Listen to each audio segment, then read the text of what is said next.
Hello, citizens of YouTube. This is the Geeky Nerd here, and today we're going to be talking about what calibers you should be looking out for or potentially buying, maybe switching a few of your existing 15 Glocks that you have in your safe at home to and trading them out and maybe changing it up a little bit.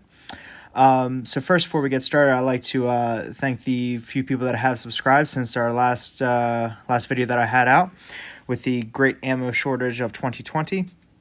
So thank you very much. I appreciate the people who are putting in the comments section, and I hope you guys saw my reply. So enough talking about that. Let's get to the meat and potatoes of the subject here.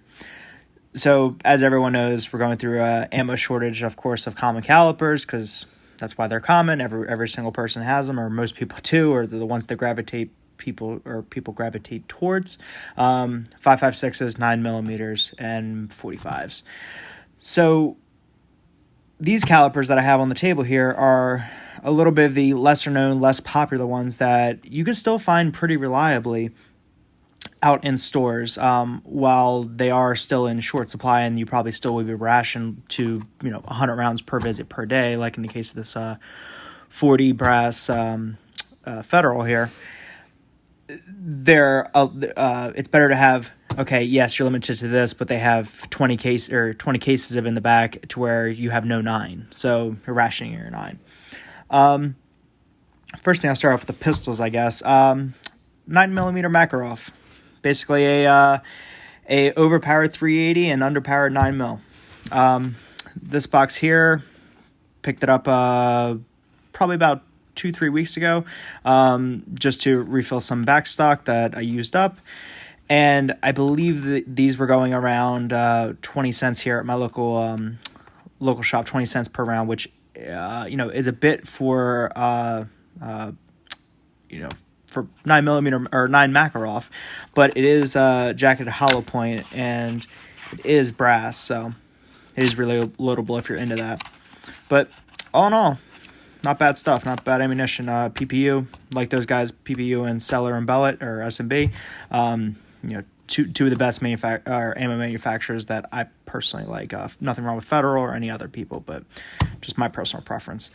And they have for 9mm or 9 Mac, sorry, they have a lot of surplus out there that chambers in this round. That's all steel guns, surplus, and you could pick up a Bulgarian Makarov right now, I think on AIM surplus for around $320 for an all steel compact size gun that shoots a pretty good round direct blowback and is battle proven. Can't beat it.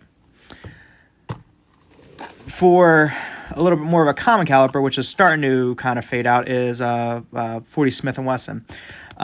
This box picked up for around 30 cents a round at my local shop. A bit higher, but definitely not insane. And they have plenty of it. With a 40, it's between a 9mm and a 40 cal. So some people say it's a bit more snappier. They don't like the recoil of it because 45 kind of just comes out like a cannon and is a bit easier to control. To where 9mm is easier to control as well, just because it's less powder and just a smaller projectile coming out the barrel, to where 40's kind of it's like a speedy 45 but a slow 9, if you want to think of it like that. Again, perfect in-betweener. Not a lot of people like it. Quite a few people have navigated from it. A lot of police agencies have completely abandoned it in favor of the 9mm, and the only reason they went to 40 in the first place was the FBI with the whole, we need a more stronger caliber than 9, but improvements in ammunition has greatly surpassed where 40 is now no longer relevant almost, because you can get 40, like standard 40 caliber performance from a 9mm. Now, if you get the higher end 40 caliber stuff, it's going to be obviously better than the high end 9mm stuff. But still, regardless, one good benefit about 40 is you can pretty much regularly, especially now, with the fact that there's a lot of guns not available in stock, is there's a lot of police turn-in firearms from, like I said, how agencies have gravitated from it. And you could pick up a Smith & Wesson M&P 40 for around $329. I think I saw on AIM surplus yesterday, which is a fantastic deal in the fact that it's you have ready supply of ammunition, plus you're getting a gun for a lot cheaper than $500 for a brand new 9mm Glock.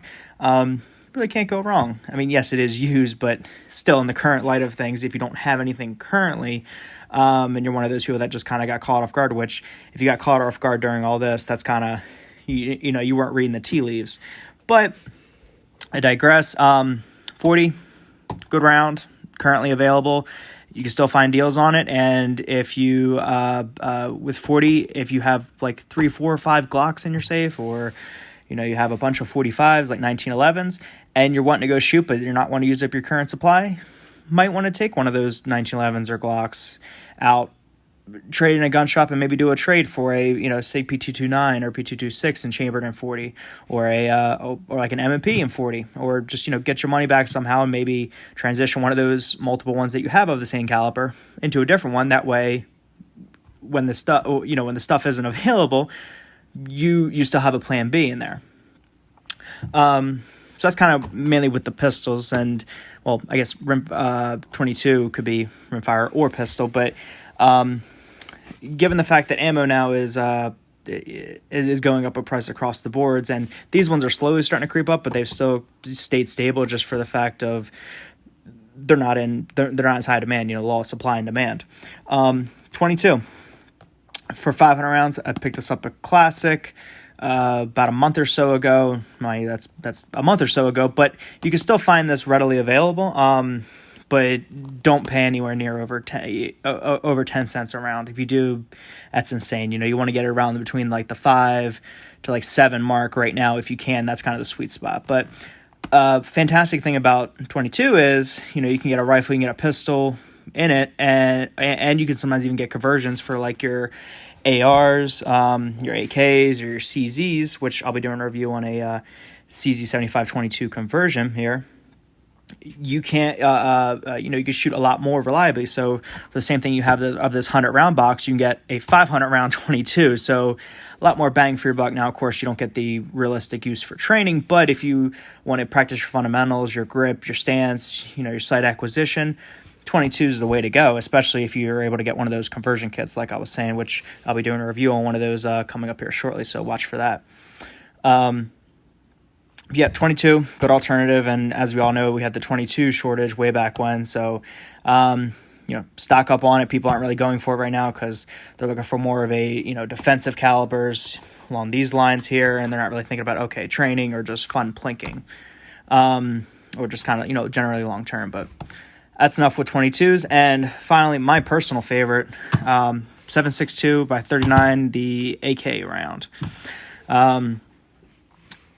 With this is going up in price as well. Again, all of these are going up in price just because everyone's buying anything they can. But these are the ones that I would say are the least in demand, that are still readily available, that haven't been as affected widely. So 7.6239, steel case, Russian stuff. Really good stuff. This little box of 20 picked up for $6 at my local gun shop. And they have plenty of it, to where the 5.56 is cleared off the shelves, not a single one in stock. Still plenty of this there. And one thing that makes this especially nice and unique is that it's a non-magnetic brass jacket, which, as some people don't know, ranges won't allow steel case for the fact of either A, they're trying to collect the brass to sell it and make additional profit off you beyond your range fee, or 2, they're worried about steel projectile damaging their range equipment. So what this is, it's steel cased, but it doesn't have the harmful steel core projectile. It's just a lead with a brass jacket, just like any standard FMJ. So if your range is reputable, they'll probably start allowing this just because of the whole shortage of everything. Also, I'm kind of curious myself just to see whether ranges will eventually, just give up on the whole you can't use brass in our range. And I mean, unless they have a particular range, which is like the standard bullet trap to where it meets in a cone basically, and it hits a piece of steel and it goes up and falls back into the trap, which, yeah, a steel penetrator round could, go through that. But those ones where they have like, the tire gravel or like the ground up tires in the back, there's no reason. I mean, they're not going to harm the tires, Well, so sorry, off the loop here. So 7.62 steel case. Pick it up for cheap. It's readily available, and you get the punch of a 30 caliber round and reliability of an AK, which is fantastic. Also, I'll be doing a review here sometime shortly on a KS-47, which is the ergonomics of an AR, but the magazine compatibility and then the I guess you would say knockdown power of the AK round 7.62. So that's kind of my little round robin here as far as what I'm noticing is are kind of the up and coming calibers to possibly look for. Like I said, if you have multiple of the same caliber of the same gun or around the same family of guns, you might want to, trade one of those in. I mean, unless you have really sentimental value to it, which, of course, if you go out and buy another one and keep your 5 that you have, be my guest, go right ahead. But I mean, if you don't have the financial means and you want to still be able to shoot, you might want to look at some of these alternatives. If you have a bunch of ARs you built, might want to be time to switch it up for an AK. Also, AKs I've noticed as well, as far as on the gun realm, have they've gone out of stock as well, just like everything. But I've noticed that they have stayed on shelves a bit longer than the ARs. The ARs are, gone within a matter of hours once the shipment comes in. The AKs might stay around for like 3-4 days just because people aren't familiar with it as much and people may not like it as much because ergonomics and things like that. But that's kind of my little that's my personal take on what the calipers to choose during the great 2020 ammo shortage here.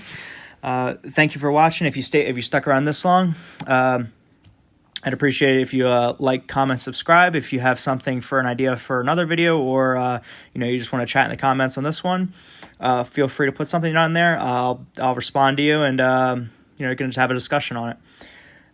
Thanks for watching. This is the Geeky Nerd signing out.